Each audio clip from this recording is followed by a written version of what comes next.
दोस्तों नमस्कार। मेरे मित्रों, आप सभी का ज्योतिष के इस विशेष और बेहद सौभाग्यशाली कार्यक्रम में बहुत बहुत स्वागत है। हृदय से अभिनंदन है।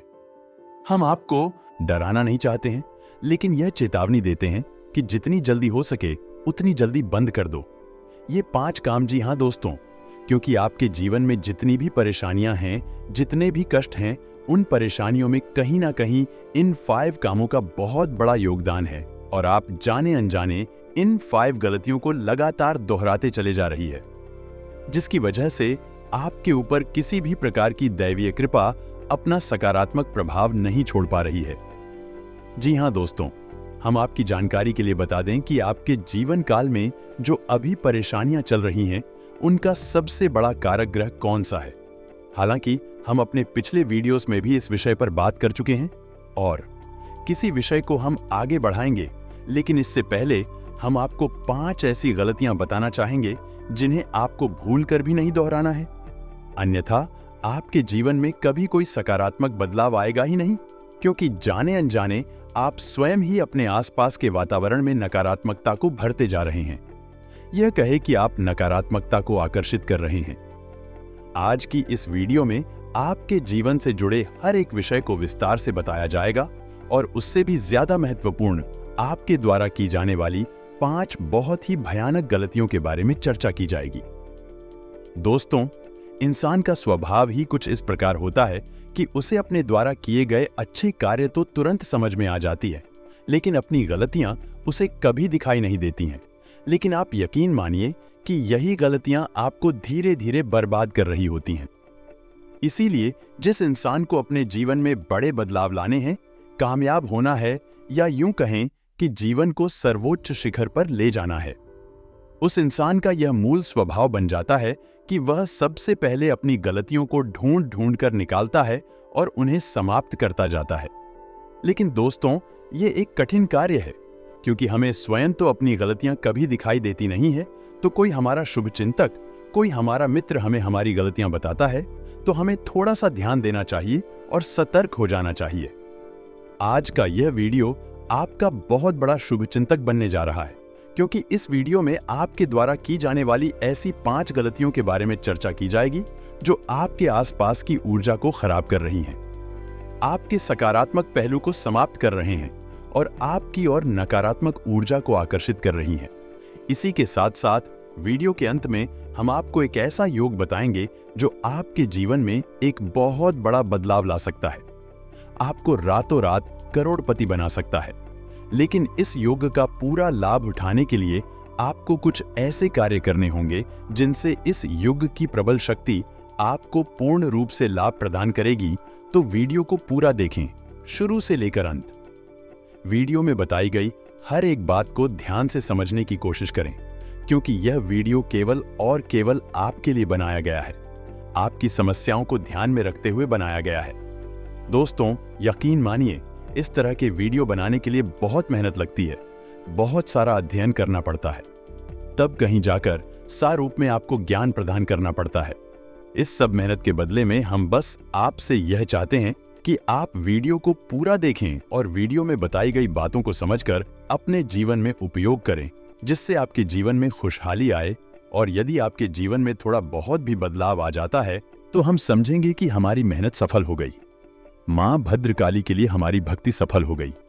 जी हां दोस्तों, की शुरुआत करते हैं, लेकिन उससे पहले आपसे निवेदन है कि कमेंट में पूरे भक्ति भाव के साथ जय मां भद्रकाली सहायता करो, यह अवश्य लिखें। और यदि चैनल पर पहली बार आए हैं तो सब्सक्राइब करना ना भूलें और बेल उनको भी अवश्य दबा दें, ताकि हम जब भी ज्ञानवर्धक वीडियो अपलोड करें सीधा नोटिफिकेशन आपको प्राप्त हो जाएगा। जी हां दोस्तों, हम आपको बता दें कि आपकी राशि के जो जातक हैं, उन्होंने अपने जीवन में बहुत संघर्ष किया है, बहुत कष्ट सहे हैं। बहुत कुछ सहने के बाद आप इस मुकाम तक पहुंचे हैं। लेकिन सबसे बड़ी विडंबना की बात यह है कि आपके अपने दिल के लिए आपने इतने कष्ट सहे, इतना सारा जीवन में तूफान आया, वही आपका सम्मान नहीं करते, आपकी भावनाओं की कदर नहीं करते हैं।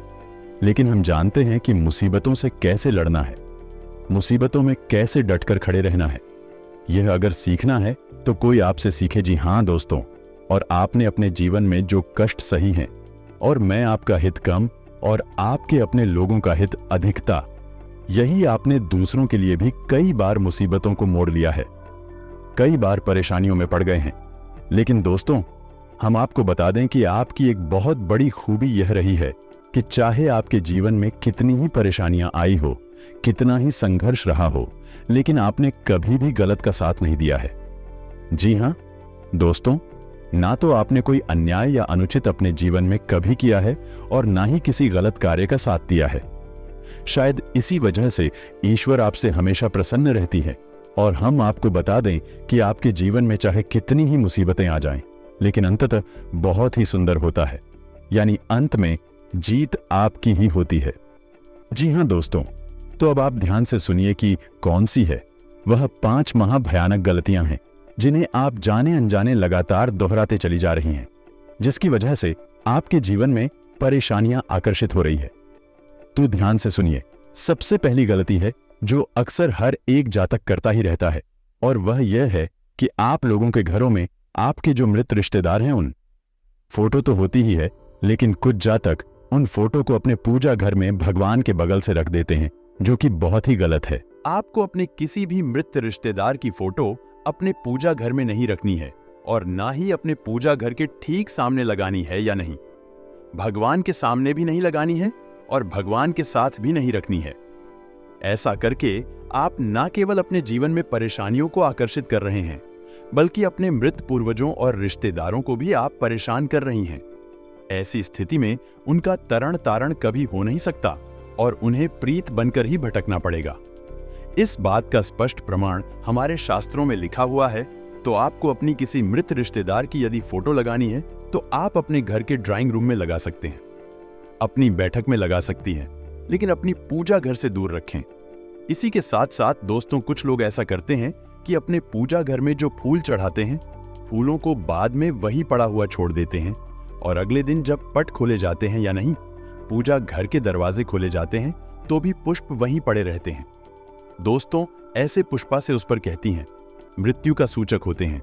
और यदि कोई इंसान है पूजा घर में पुरानी पोस्ट, जिन्हें हम पा से खुशबू कहते हैं, उन्हें रखता है, तो उस इंसान के जीवन में नकारात्मकता आकर्षित हो जाती है। जी हां दोस्तों, के साथ साथ एक और बहुत बड़ी गलती है जो अक्सर कई जातक दोहराते रहते हैं।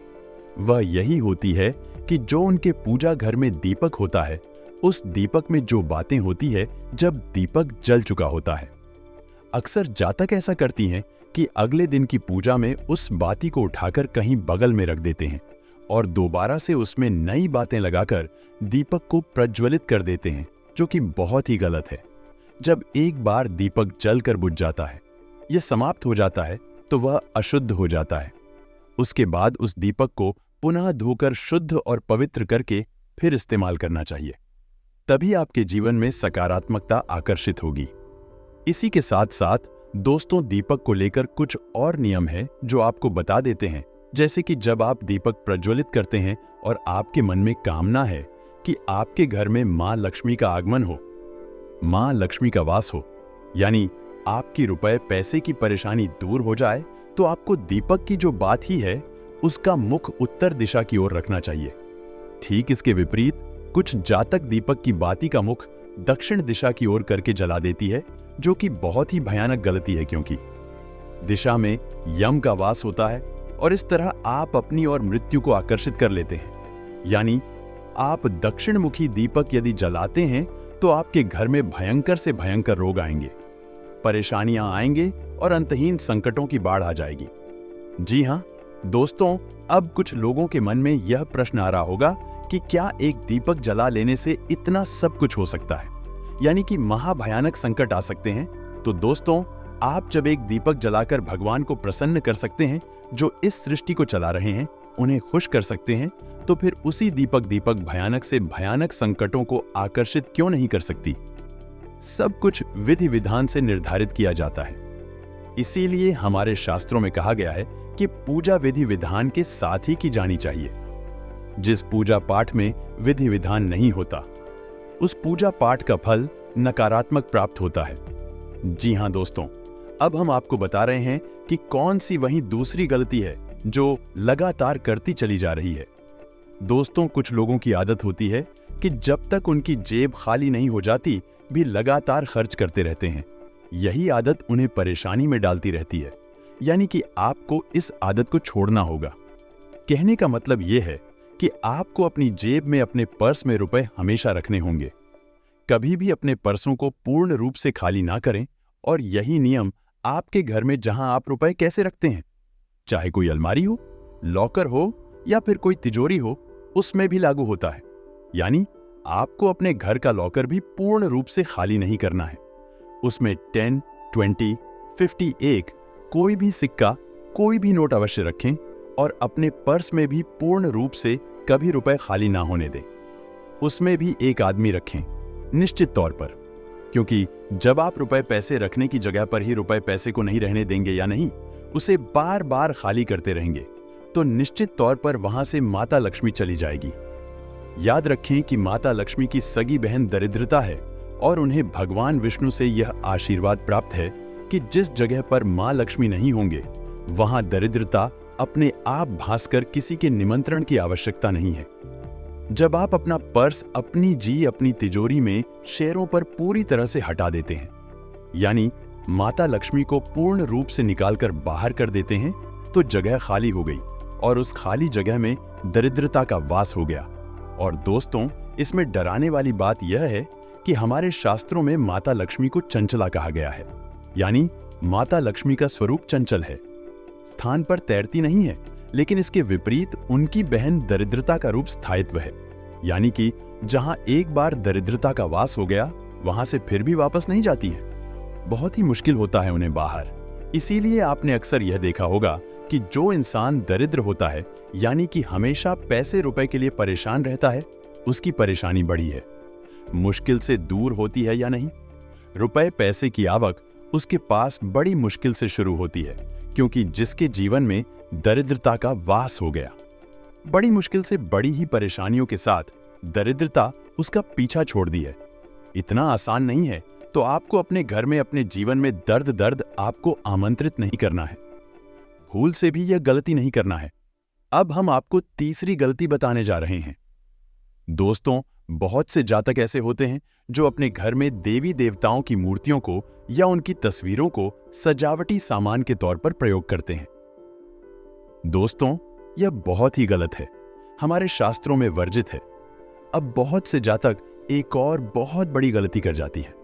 टीवी गणेश जी की मूर्ति या फिर फोटो को अपने घर के दरवाजे पर लगवा देते हैं। दोस्तों, अब आप समझने की गलती क्या है कि आपने अपने घर दरवाजे पर, यानी बाहर की ओर मुख करके गणेश जी की एक फोटो या फिर मूर्ति लगवा दी। अब गणेश जी को समृद्धि का सूचक माना जाता है, सुख का और रिद्धि सिद्धि का दाता माना जाता है। जब आपने अपने घर के बाहर गणेश जी का मुंह करके फोटो या मूर्ति लगवा दी, तो अब आपके घर में सुख समृद्धि आएगी नहीं जाएगी, क्योंकि जब आप घर से बाहर जाएंगे तो आपको गणेश जी के दर्शन नहीं होंगे। गणेश जी आपकी पीठ के पीछे होंगे, तो यह बहुत ही गलत है। तो अब आपको क्या करना है? बहुत से जातकों ने अपने घर के बाहर की दीवार पर, यानी दरवाजे के ऊपर या दाएं बाएं गणेश जी की मूर्ति या फोटो लगवा दी होगी।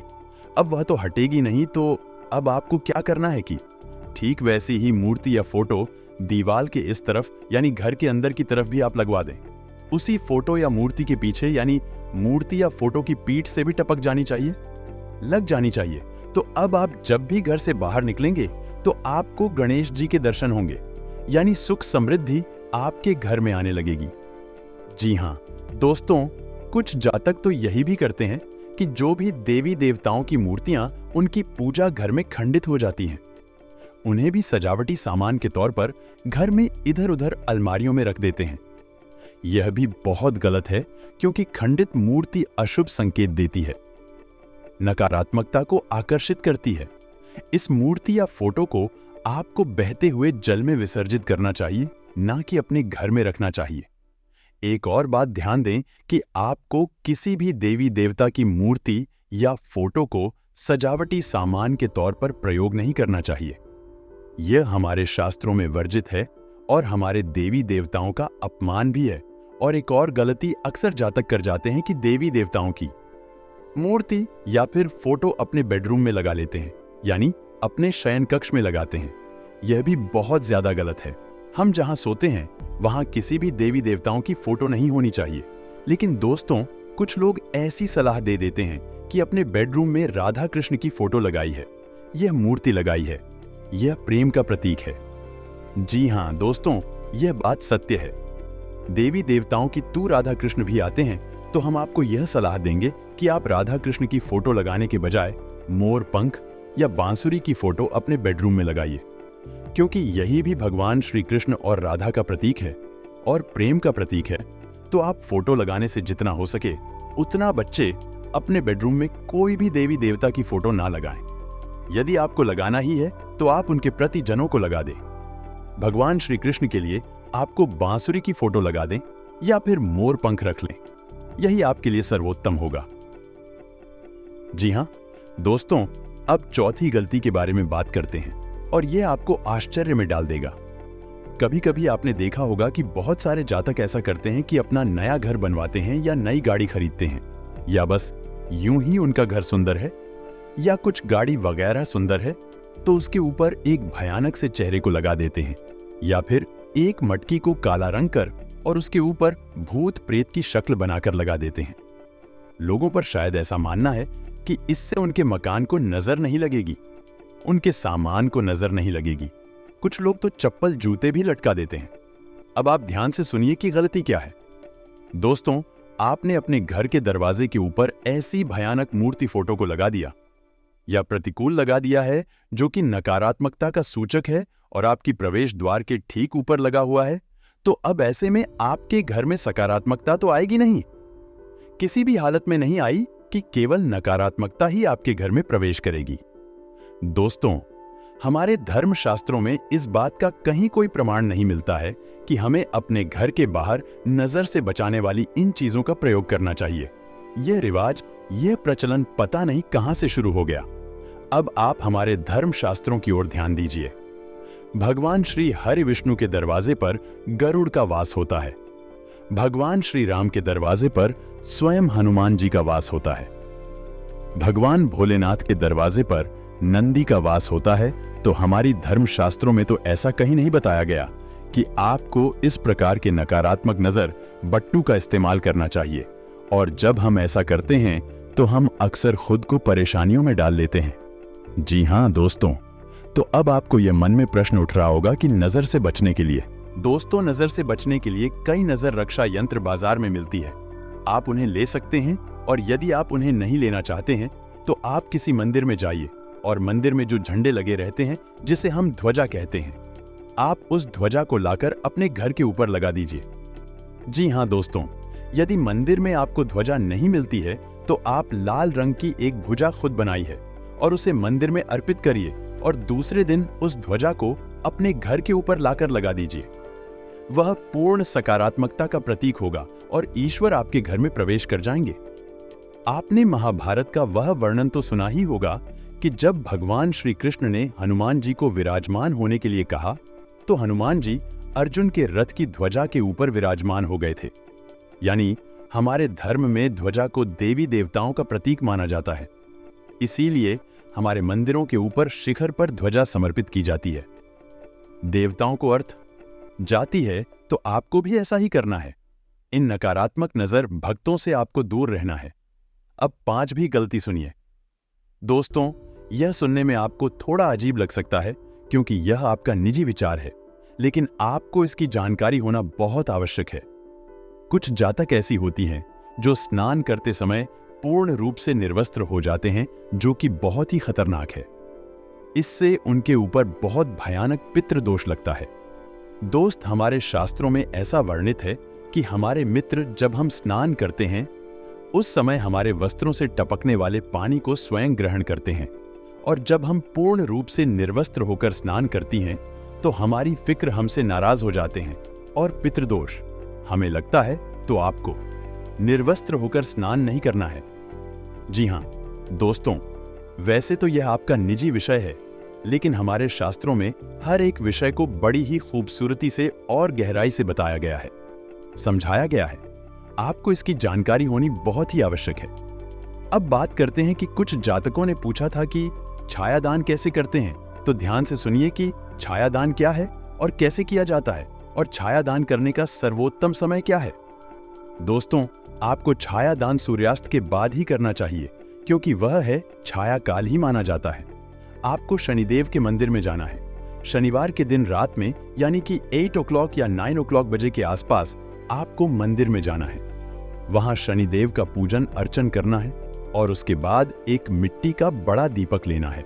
जब आपकी पूजा समाप्त हो जाए तब आपको उस मिट्टी के दीपक में तेल भर लेना है। याद रखना है कि तेल सरसों का होना चाहिए और दीपक पूरा घर जाना चाहिए, जरा भी खाली ना रहे। फिर आपको दीपक में अपने आप को देखना है, यानी उस दिल में अपने आप को देखना है। जो जो दीपक में दिखेगा वह आपकी छाया होगा। जी हां दोस्तों, और वही छाया आपको शनिदेव को अर्पित कर, अब आपको जब वह छाया दिखाई दे तो थोड़ी देर उसे देखने के बाद वह दीपक शनिदेव के सामने रख दें और उसके ठीक बाद तुरंत मुड़कर अपने घर वापस आ जाएं।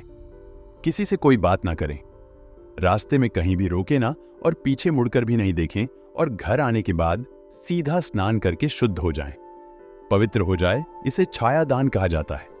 शनिदेव को छाया पुत्र कहते हैं और उन्हें छायादान बहुत अधिक प्रिय है। शनिदेव की पूजा करते समय आपको कुछ बातों का ध्यान भी रखना चाहिए। शनिदेव का शिला स्वरूप ही आपको पूजनीय है। आपको पूजन करना चाहिए, और यदि शनिदेव का मूर्ति स्वरूप है तो कभी भी शनिदेव की आंखों में नहीं देखना चाहिए। कभी भी शनिदेव की मूर्ति के सामने खड़े होकर पूजा नहीं करना चाहिए। थोड़ा बहुत दाएं या बाएं होकर करना चाहिए, क्योंकि शनिदेव के बारे में ऐसा कहा जाता है कि यदि शनिदेव की दृष्टि किसी के ऊपर पड़ेगी तो उसका अनर्थ अवश्य होगा, उसका विनाश अवश्य होगा। तो आपको शनिदेव की दृष्टि से बचना चाहिए। कभी भी शनिदेव की मूर्ति की आंखों में आंखें डालकर दर्शन नहीं करने चाहिए, आंखें झुकाकर ही दर्शन करने चाहिए। शनिदेव की मूर्ति के सामने खड़ी नहीं होना चाहिए। अब कुछ जातकों का प्रश्न था कि यदि शनिदेव की मूर्ति ही है, मंदिर में शीला स्वरूप नहीं है, तो ऐसी स्थिति में क्या करें।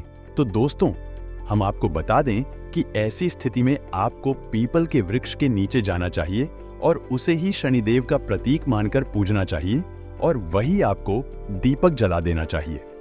जी हां दोस्तों, हम आपको बता दें कि हमारे शास्त्रों में शनिदेव की मूर्ति का वर्जित है, क्योंकि मूर्ति के पूजन से कई नकारात्मक परिणाम प्राप्त होते हैं और शनिदेव की दृष्टि आपके ऊपर पड़ती है।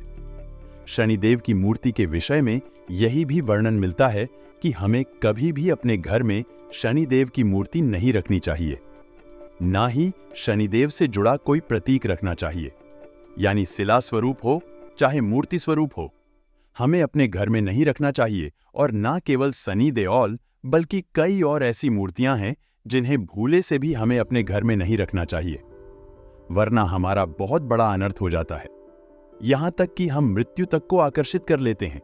लेकिन इस विषय पर हम आपको किसी और वीडियो में बताएंगे। आपको इस विषय पर वीडियो चाहिए तो आप कमेंट करके हमें बताएं। हम आपके लिए पूर्ण जानकारी से भरपूर एक विस्तृत वीडियो इस विषय पर भी बना देंगे। तो दोस्तों, आज के लिए वीडियो समाप्त करते हैं। यदि आपको वीडियो में दी गई जानकारी अच्छी लगी है तो आप वीडियो को एक लाइक करना ना भूलें और कमेंट में पूरे भक्ति भाव के साथ हैं, जय मां। मदद करो लिखना ना भूलें, माता आपका कल्याण करेंगे। मिलते हैं अगले ज्ञानवर्धक वीडियो में, तब तक के लिए धन्यवाद।